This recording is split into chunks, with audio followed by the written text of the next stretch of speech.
Nandito na naman ang inyong Lacoshera appraiser. So, naka-out of town ako ulit. And it's been a while since the last time na nag-video ko. Pero, nandito ako sa Norte. May trabaho ako dito. And then, until tomorrow pa yung work ko.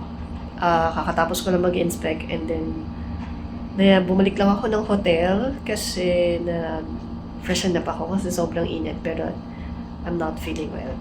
Pero mayroon nakita akong bagong puntahan dito na medyo adventure yung style at gusto kong itry kasi nakikita ko na to before pa. So good thing nagkaroon ako ng trabaho dito. So tara, samahan niyo ko. Ipapakita ko sa inyo kung magkano at maganda ba yung facility nila. See you later! So, nandito na tayo ngayon sa Sati. So, sumakay lang ako ng tricycle from my hotel papunta dito. So, ang pamasahe is nasa 50 pesos. Kasi sa hillside lang naman yung hotel ko. And then, ito siya. So, tapat siya ng gasoline station din. And then, marami din siyang kainan. So, punta tayo doon sa pupuntahan ko sa my go-kart area. Welcome to Sati Amusement Park. Dito yan sa may Bambang Nueva Ecija. So tara, mag-ride tayo at itry natin yung iba-iba nilang adventure dito. So isa sa pinaka-highlight is yung go-kart. Yun. And then, may firing range na tingnan natin kung kaya ko. Pero, nasa bucket list ko yun, mag-firing range. So tingnan natin kung ma-enjoy ko siya. So, see you! So, nandito na tayo sa may area ng go-kart. So, tingnan natin kung magkano yung price range niya. And then, meron din mga amusement park pag pumunta kayo dito. Tapos, meron din pool sa kabila. So, malaki yung area niya. So, pwede sa bagets, pwede rin sa mga adult. Nakabayad na tayo. So, ang bayad is 750 per 15 minutes. So, ayan yung go-kart na gagamitin ko. So, before kayong mag-go-kart, pwede kayong magpa-picture kay kuya. Pwede rin kayong magpa-video habang nag-go-kart kayo. In this game of life, we're the players who never quit.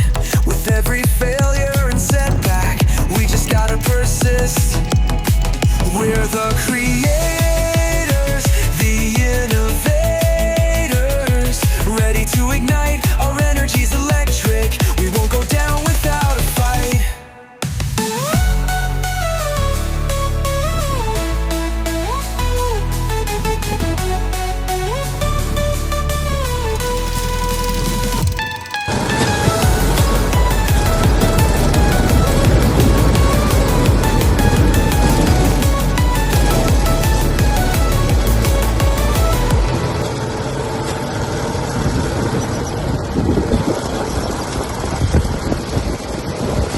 Ito yung area ng resort area nila. So, hindi pa yan open, pero soon daw mag-open na yan. So, dito ako nag-go-kart kanina.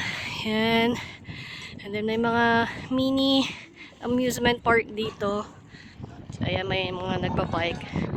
Yung go-kart for kids yata yan. So, yun lang. So, ang sarap.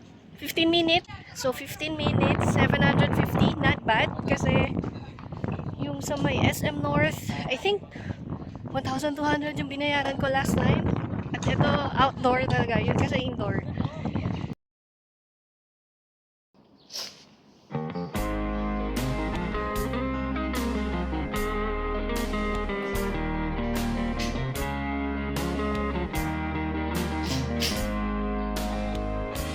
They say the good old days were the best of days.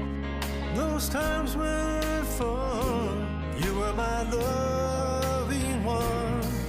But the best of times always on my mind were the good young days. Because the good old days were the good young days. Dapat firing muna ako bago nag-go. So, onting photo op muna after mag-firing. Pero hindi ko siya na-enjoy. So, ito yung area kung saan pwede kang mag-firing and then may airsoft din sila dito na pwede nyong gawin. So, ito yung amusement area para sa kids. Hindi ko alam kung pwede yung mga bata dyan, pero carry naman siguro. Hindi ko alam kung pwede carry yung mga matatanda dyan. Pero carry naman siguro. Ayan. Hindi na masyado nagpupunta.